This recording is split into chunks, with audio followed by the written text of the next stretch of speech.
E logo abaixo ele fala aqui do Dev Backend, que é o que vocês vão estar desenvolvendo. Aí, como a Cartesio Machine é uma máquina com Linux, como eu falei, vocês podem usar ferramentas que rodam no Linux. Então vocês podem usar Python, podem usar as outras linguagens que você conseguiria usar no Linux. Então você não precisa usar Solidus. Você não vai precisar fazer um contrato como aquele que eu fiz de Fibonacci. Tá?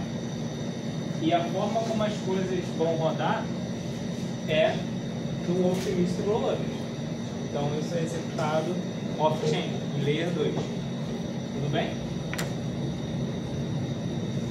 Assim, sendo bem sincero, para fazer desenvolver usando Cartesio Rollup, você pode abstrair um pouco dessas ideias.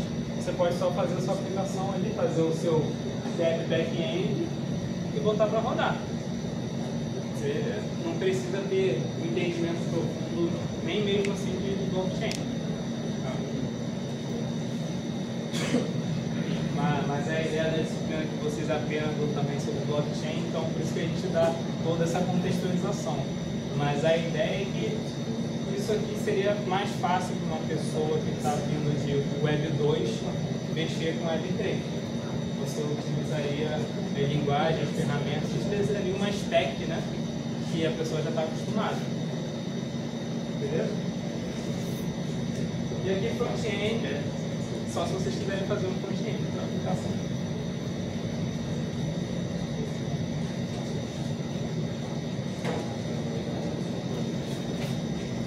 Bom, beleza.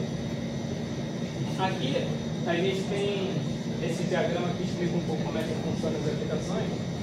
Tem o front-end, a figura do front-end aqui, mas a gente pode simplesmente considerar que é um terminal, mandando inputs. Essa parede que dá uma vontade de escrever nela. Mas enfim, você tem um front-end que ele pode se comunicar com a aplicação de duas formas. Aqui com Advanced, a gente chama de Advanced, e Inspect ou Inspect. Tá? Então, se vocês veem, o Advanced ele passa pela SLM Chains. Então, o que significa um Advance?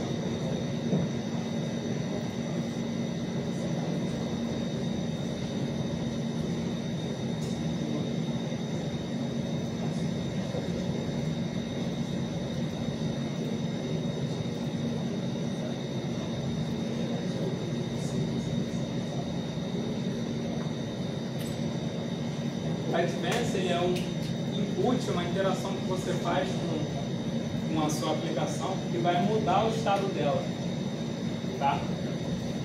E para ela ocorrer, ela precisa passar pela blockchain. Esse input passa pela blockchain, que ele chama de EVM Chain. E por que ele precisa passar pela blockchain? Lembra que eu falei que tem o período de disputa? Então, se você tem um input que muda o estado da aplicação, ele tem que estar disponível na blockchain caso um outro nó queira disputar o resultado. Tá? Então, por isso que inputs que mudam o estado da aplicação precisam passar pela blockchain. Então, o Advance é feito dessa forma. É um input que passa pela blockchain. E o que eu quero dizer com passa pela blockchain? Você vai usar um desses contratos que aqui ele diz um conjunto de on-chain e off-chain components. Um desses componentes on-chain é um contrato que a gente chama de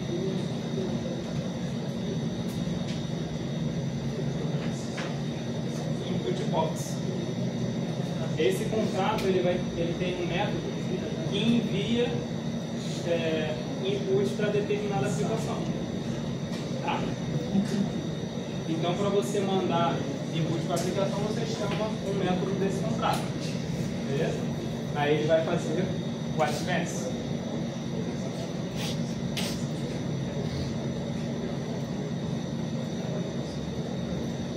E o que seria um Inspect?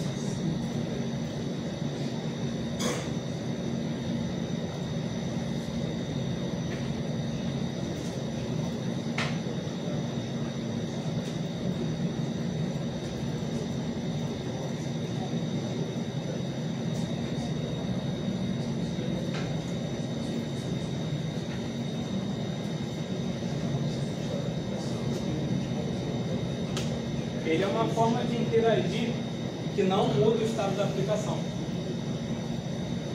Tá? Então, vamos pensar aqui numa aplicação plausível, né, com cartéis rollups. Você tem uma máquina Linux, certo? Se você tem uma máquina Linux, você pode colocar um banco de dados dentro dela. Um banco de dados relacional, por exemplo. É plausível. Tá? Isso já de cara é uma coisa que você não conseguiria fazer com o Linux. Como é que você vai colocar um banco de dados SQL lá num contrato tipo aquele do Fibonacci que a gente estava fazendo? Então, não teria como. Esse já é um exemplo de aplicação. Uma aplicação que tem um banco de dados lá dentro e você interage com ele. E o que seria você fazer um advance? Seria justamente você escrever alguma coisa nesse banco, que está ali dentro da carteira de machine na sua aplicação, ou então fazer um update de alguma coisa, alguma linha na tabela. E o inspect? O inspect seria você fazer um select naquele banco, fazer uma consulta. O inspect você pode usar para retornar qualquer coisa que está dentro da máquina, mas a diferença é que ele não muda o estado da aplicação. Tá?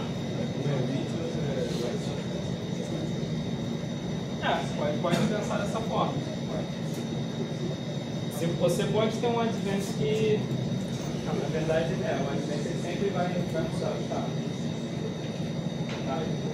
Vai ter um inputzinho ali.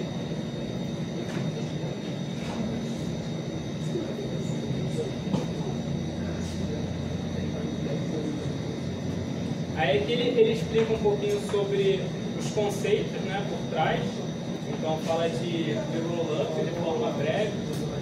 Então depois vocês podem dar uma lida para refrescar, para linkar com alguma coisa que eu falei aqui. Então como funciona. Aqui ele fala também, ó, dos dois tipos, Zero Knowledge e Optimist. Aí ele fala, né, que um usa prova de validade, o outro usa prova de fraude. E mais alguns detalhes sobre a carteira em si.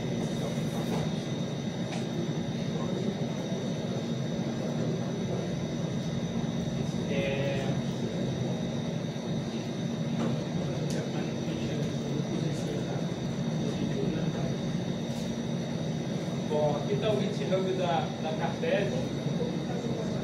A gente tem aqui um repositório que é chamado de Rollups Example. Então, nesse repositório tem várias aplicações de exemplo. Tá? Então, a gente tem aplicações que a gente chama do tipo Echo, que você manda um input para ela simplesmente retorna o que você acabou de mandar. Então, você manda um hello, ela te diz hello de volta, coisa desse tipo. Tá pequeno, né? Vamos ver aqui.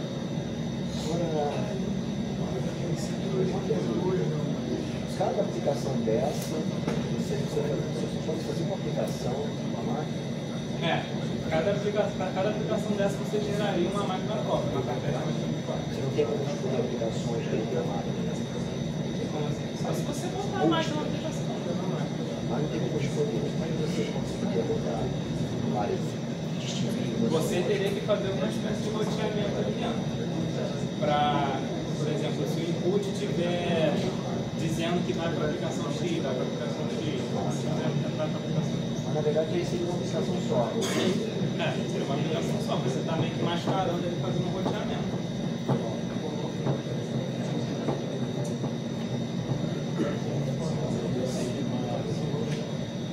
Então tem aqui vários exemplos de aplicação desse tipo Echo. Tem uma aqui que é um exemplo de banco de dados relacional, que é o SQLite. Tem um ERC20, um exemplo de ERC20, que o ERC20 são tokens, tá? Que você pode criar. Então nesse ERC20 ele tem um exemplo de você fazer um depósito de um ERC20 com token na aplicação.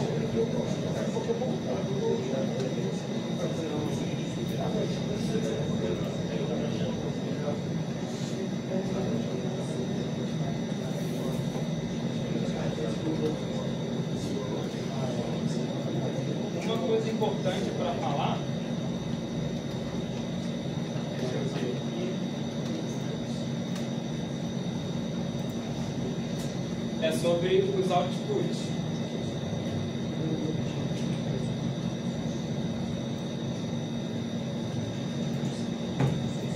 Então, esses aqui são os nossos inputs. Ou você faz um advance, ou você faz um inspect. Beleza?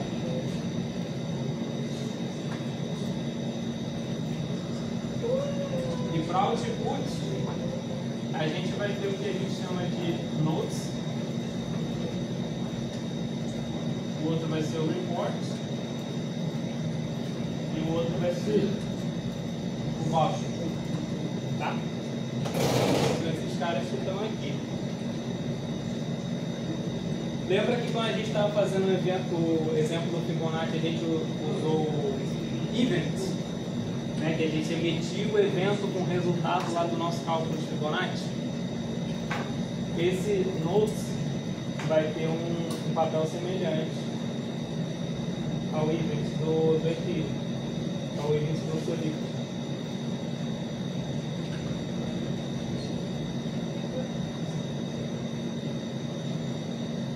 O report, ele é muito similar ao nodes, só que você, em geral, usa para fazer o log da sua aplicação. Então, recebi um input de não sei quem. Tá? Ou então algum report de erro. Fui processar esse input, deu um erro aqui, e você faz o report. Então, basicamente, para log. E o voucher é a forma como a sua aplicação Cartesian vai interagir de volta com o Layer 1. Certo?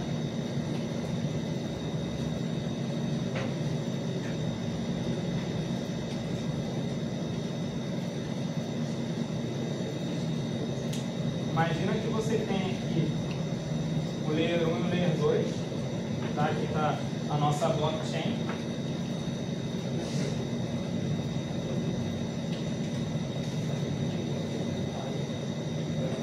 E aqui no Layer 2 está rodando a sua aplicação na Cartesian. Aí imagina que você aqui no Layer 1 faz um depósito de tokens para o Layer 2. Ok?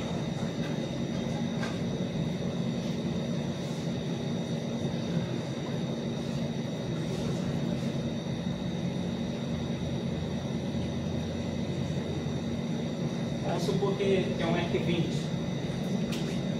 Que é um token que foi criado para um jogo, por exemplo, que está rodando aqui em Layer 2. Tá? Você criou uma aplicação Cartesian, que é um jogo, e você tem tokens que você pode usar dentro desse jogo. Então você leva esse token para lá. Tá? Em determinado momento, você pode querer levar esses tokens de volta para o Layer 1. E aí, como é que você faz?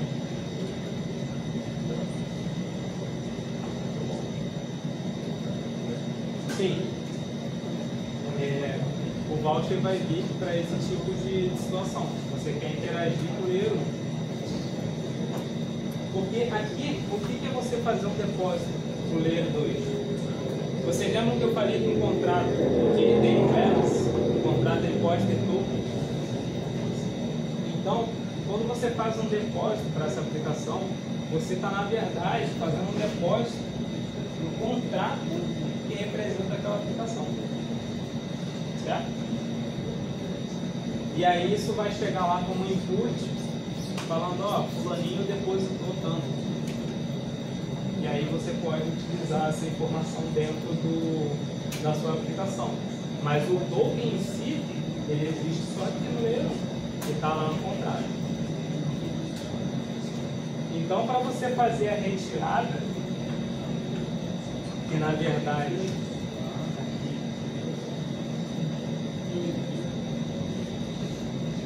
apagar esse plano.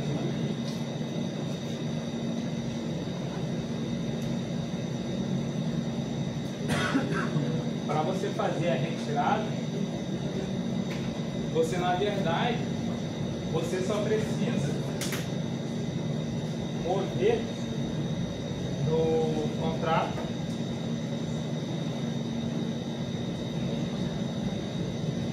para um determinado usuário que quis fazer o site, né?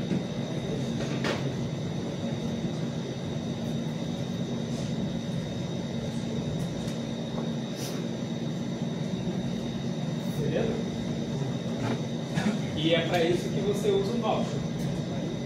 Então uma aplicação ela consegue emitir um voucher, certo? Para fazer esse tipo de interação. Quando você faz esse depósito aí, você não está mudando a propriedade do token? Tá mandando o quê? A propriedade do token, você está fazendo um depósito lá.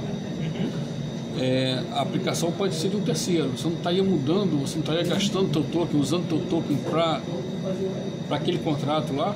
Sim. Mas é porque dentro dessa aplicação aqui, esse token pode ter algum propósito. Entendeu? Tudo bem, mas se você usou a aplicação que está no Layer 2 lá, teoricamente você perdeu aquele token que estava lá no Layer 1, certo? Você gastou aquele token. Não é isso? Ao fazer o depósito? É. Sim. Mas o gastar é esses tokens ficarem trancados no contrato daquela aplicação, do Layer 2.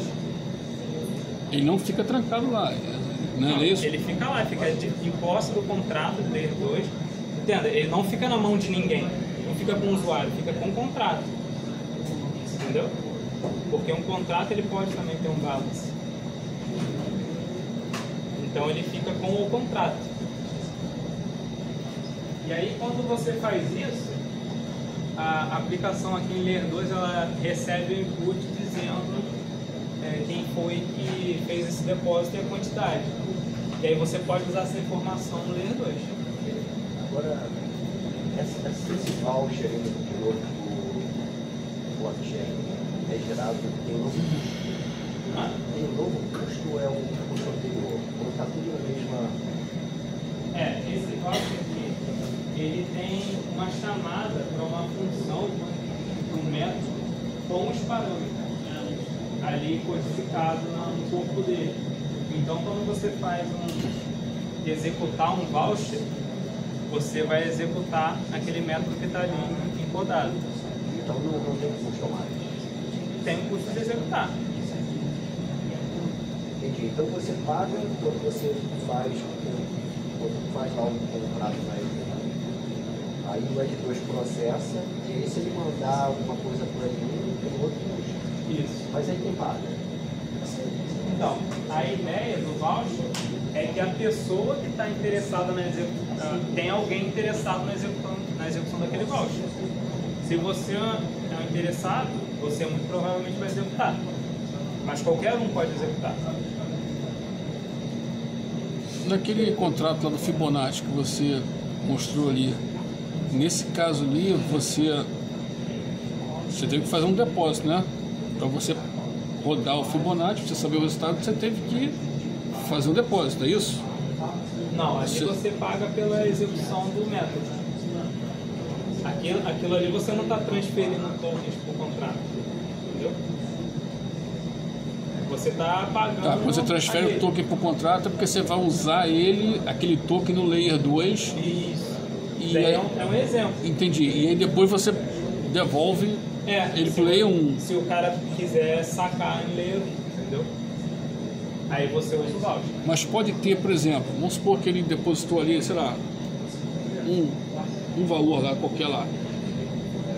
E esse contrato tem um custo de execução ali, qualquer ali, e ele tem que devolver o valor inteiro, ele devolve parte desse valor. Como é que funciona? Isso não está muito claro para mim. Entendeu o que eu perguntei? Você vai fazer um depósito lá para o Layer 2, ele vai ser usado, como você falou ali, um jogo talvez, né? Um jogo e tal, ele vai executar aquele jogo.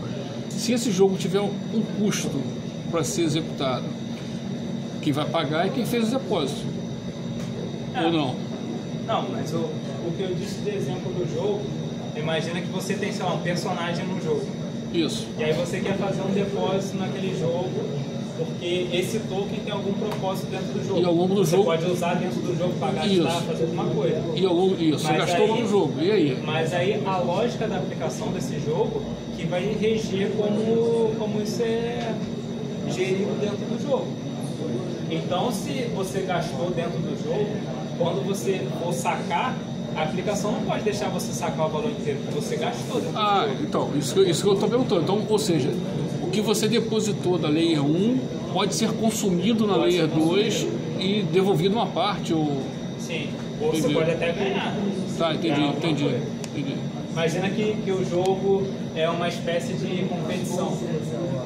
Eu contra você, o vencedor leva o valor que os dois depositaram.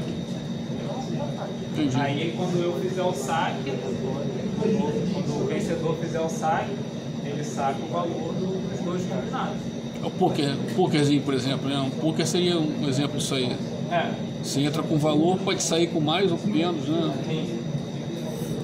Todas essas regras, esses contratos, estão ali no momento de fazer um contrato para cada coisa.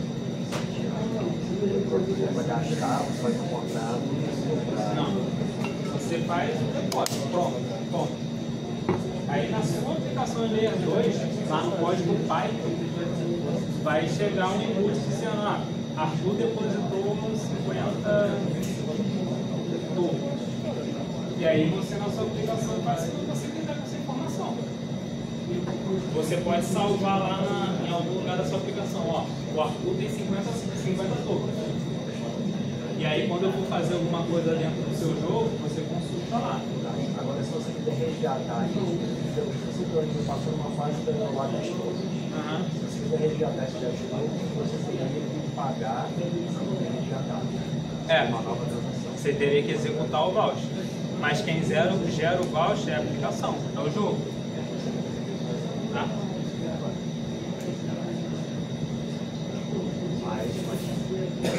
Uma carteira,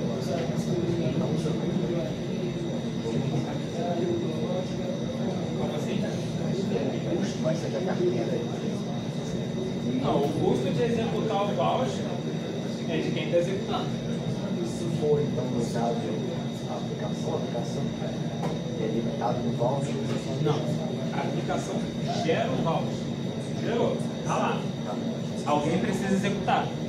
Quem for executar que paga. Tem. Tá? Nesse exemplo do jogo que você deu, então, quem executa o voucher é a pessoa que está jogando, seria isso? Ele seria o interessado em executar o voucher, seria isso? Então, ele seria o executor do voucher. O contrato lá, que está rodando, a aplicação lá, ele gera o voucher, mas quem paga pelo voucher, entendi. Ele vai executar e pagar pelo voucher. Sim. Mas é um valor bem pequeno, né? Não, beleza. Extraordinário, né? O valor de execução. Nada perto lá da nossa Fibonacci que a gente viu.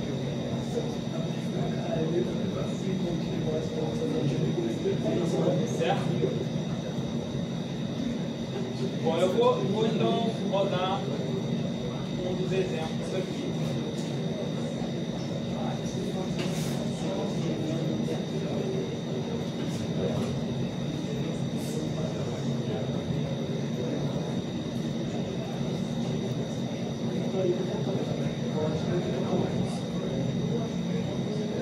Vamos dar um zoom na tela aí, ô? E tem como dar no terminal? Ah, tá no terminal, né?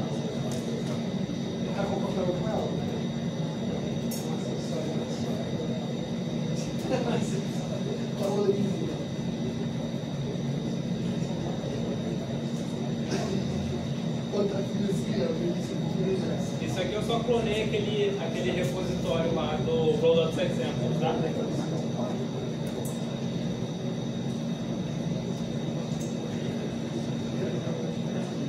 Vou abrir aqui no Guestbook para a gente dar uma olhada.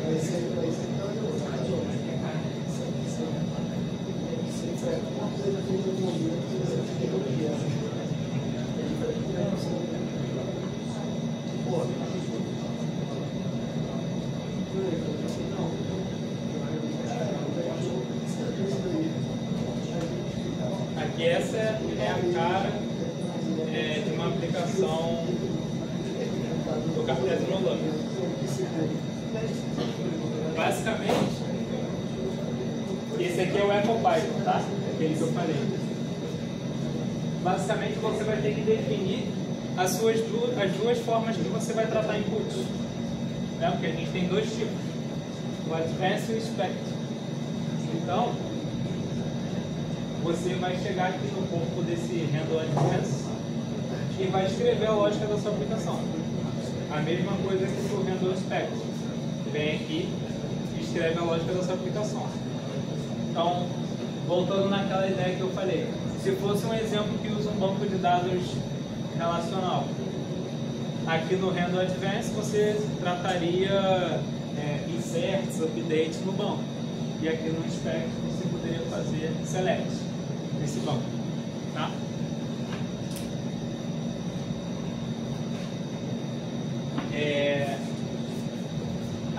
E o que esse cara está fazendo?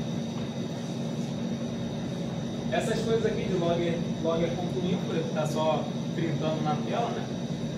Então, aqui ele fala que recebeu um advance com esses dados, e aí ele simplesmente pega aqui o payload do dado, que é o conteúdo, né, o nosso input, e replica.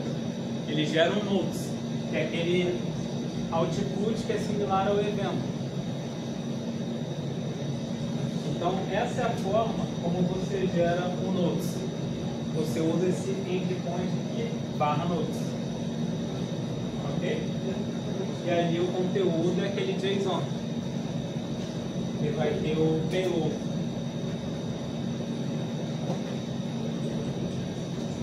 Então, voltando aqui no repositório.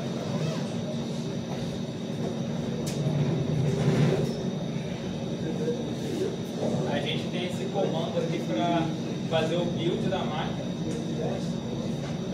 para essa aplicação.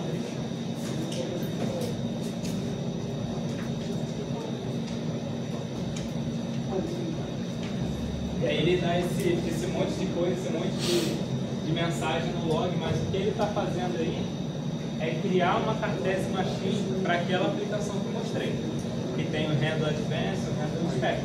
Nesse caso, como eu falei, é o EcoPython.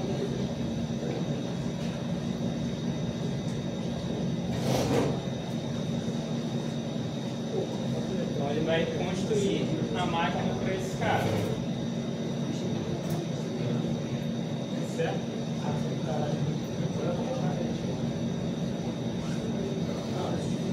Vou abrir um outro terminal aqui.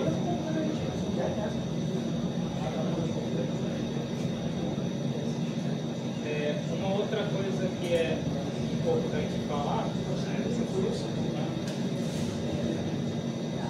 deixa eu ver se tem isso.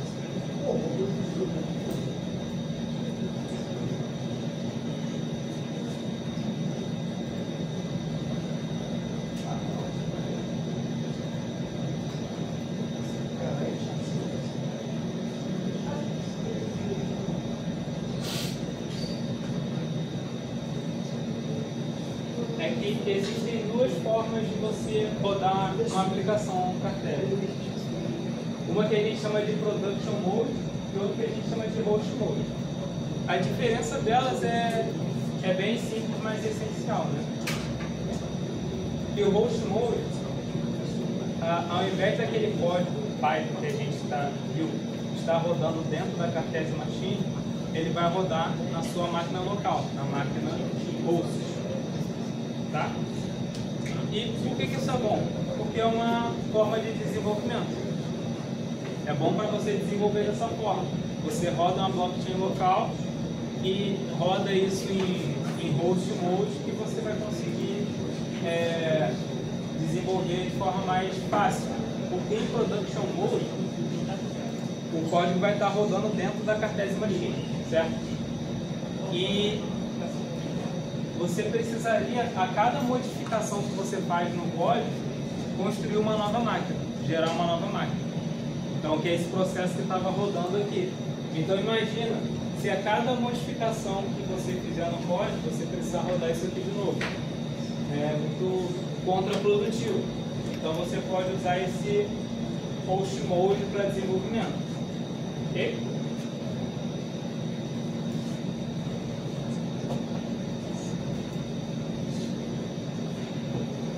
Aí essas instruções de como rodar a aplicação, elas estão aqui no README daquele repositório.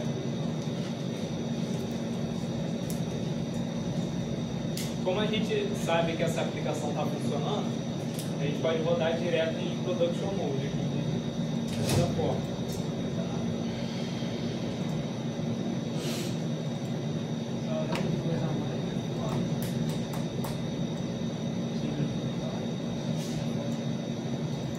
Aí o que esse comando faz? Ele vai rodar todo o ambiente necessário para você desenvolver, tanto Layer 1 quanto Layer 2. Então, o seu computador ele vai estar atuando como um nó na blockchain e um cartésio novo. Ok?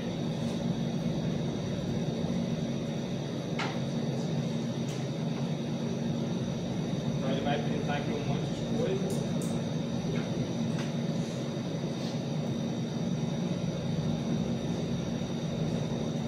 E para você interagir com a aplicação tem uma outra ferramenta.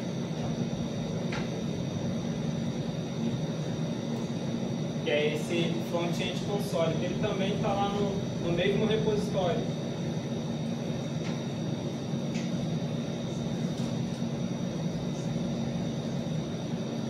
Por aqui tem o Front-End Console, que é... tem que dar zoom.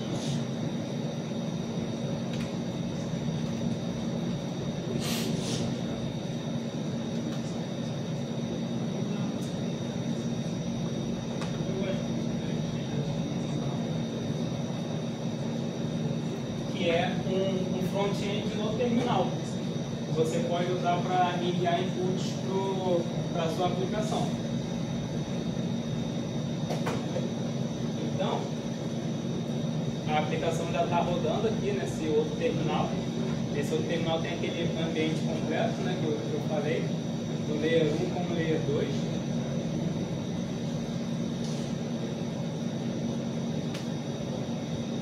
E aí, nesse front-end console, você precisa meio que buildar ele, né? Então tem esse gerenciador de pacotes, que é o Yarn, então você faz Yarn e Yarn Build. Ele vai ficar pronto para uso. Certo? Então aqui, na parte do EcoPython, no README dele, tem como você manda o input, utilizando o Front-End Console.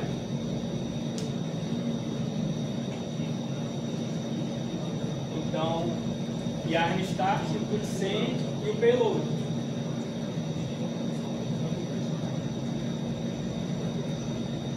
Aí quando a gente está mandando esse input, ele coloca algumas informações aí, né? Então a quem está se conectando, então o localhost 8545, e quando a gente rodou aquele comando de Docker Compose, ele subiu esse nó local aqui também. Então esse aqui é o nó de Layer 1. Então conectado a Chain ID, aqui ele por default usa essa conta aqui, que é uma daquelas contas que tem 10 mil Ethereum para você usar de teste. E aí ele manda o input, tudo mais.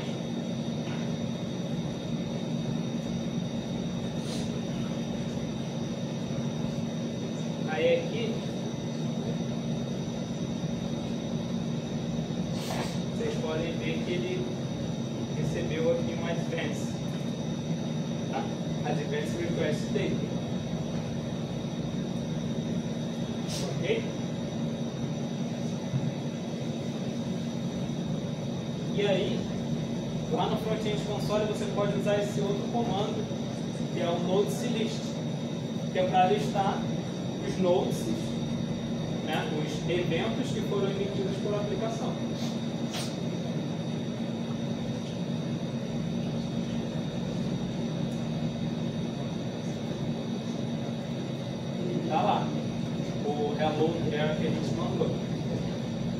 Beleza? Então essa é uma forma de você interagir com a aplicação. Então você pode trabalhar dessa forma. Vocês podem pegar, por exemplo, um exemplo desse do repositório, modificar e utilizar o front-end console para interagir com ele. Tá? Esse front-end console é uma roda para você interagir com a aplicação. Tá? E evita de você ter que fazer o seu próprio front-end para a aplicação. Você pode se concentrar na lógica da aplicação, né? Que é o back-end lá. Beleza? Vocês têm alguma dúvida? Muitas. Esse front-end, eu teria que adaptar para o meu back-end ou Não. ele está ali? Do jeito que ele está, ele funciona. Tá? Por quê? Por que isso acontece? Porque os inputs, eles são enviados por meio desse contrato aqui, Inputbox. Em qualquer aplicação Cartesio, os inputs são recebidos dessa forma. Os inputs do Advance. Tá?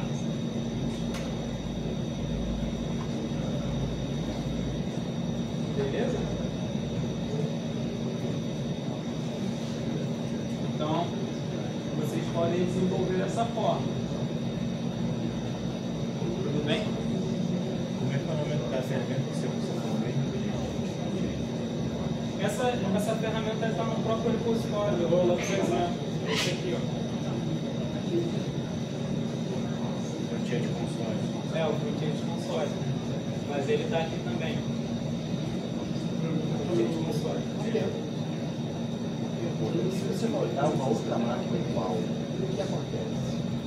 Como assim, rodar muito? E essa mesma máquina aqui, se você montou ali uma máquina rolando lá aquele neto, se você fizer isso novamente, e é uma outra máquina, o que acontece? Você cria outro nome, outro Se você- dois, Vai ser um outro cafezinho. e o L1. E o quê? O L1. O que tem a ver? Quando você roda aquele cantinho e outro, vai ser outra vez. Você diz rodar aquele comando de Docker Compose 2 vezes? É. Não vai funcionar. Porque ele vai tentar subir o nó na mesma porta. Tá? Você pode subir o nó na outra porta. Aí você, quando você muda isso, você muda o L1 com o L2, não é? Sim. E eles se falam. L1 Não com tá L2? não tá em conta diferente, mas não está se falando. Não. O L1 não sabe que o L2 existe.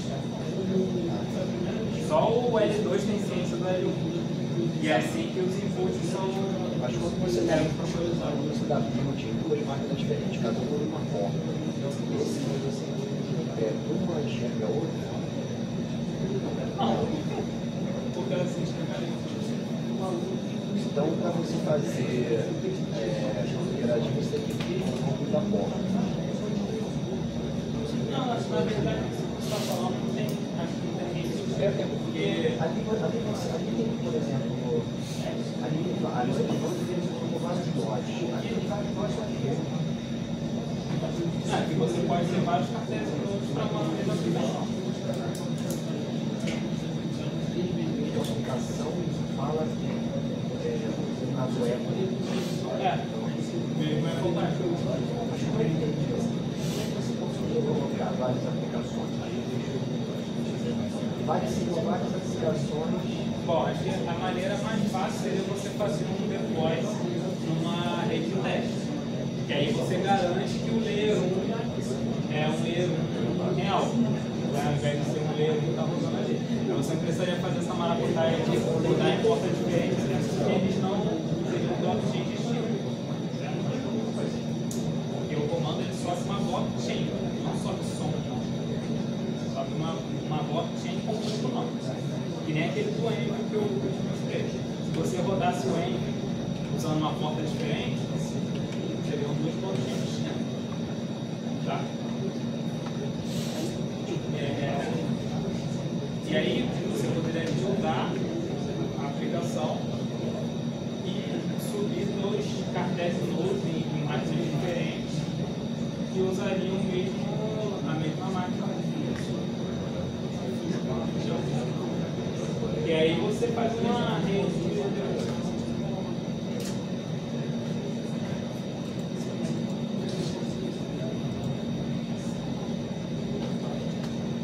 Bom, vocês querem falar um pouco sobre a aplicação? Ver se vocês têm alguma ideia de aplicação. Acho que talvez seja o mais importante para vocês. Aqui tem. Essa aplicação aí, a gente pode fazer qualquer coisa, faz. Sim, A minha preocupação maior é o seguinte. mas nossa preocupação com isso faz sentido. Mas a minha preocupação maior é como eu faço a interface front-end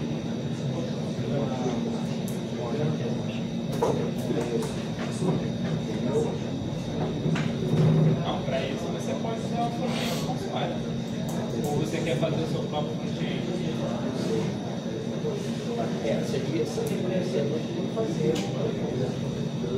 Porque, assim, para você lidar com o Zé Cartesian, não tem absolutamente em termos de front-end.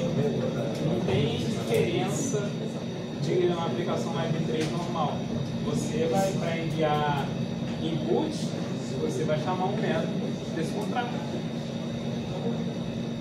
Entendeu? Aí a dificuldade pode estar em se você nunca mexeu com Web3. Mas uma pessoa que já mexeu, para ela não tem diferença. Por isso eu costumo recomendar usar o front-end console. Que pode não ser trivial. Eu não sei como vai pedir.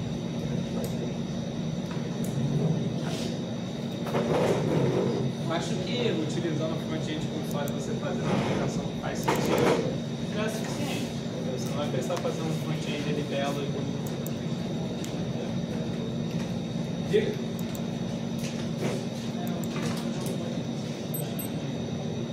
Não.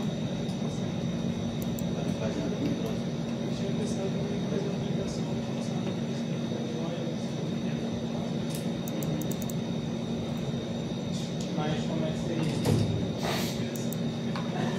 seria?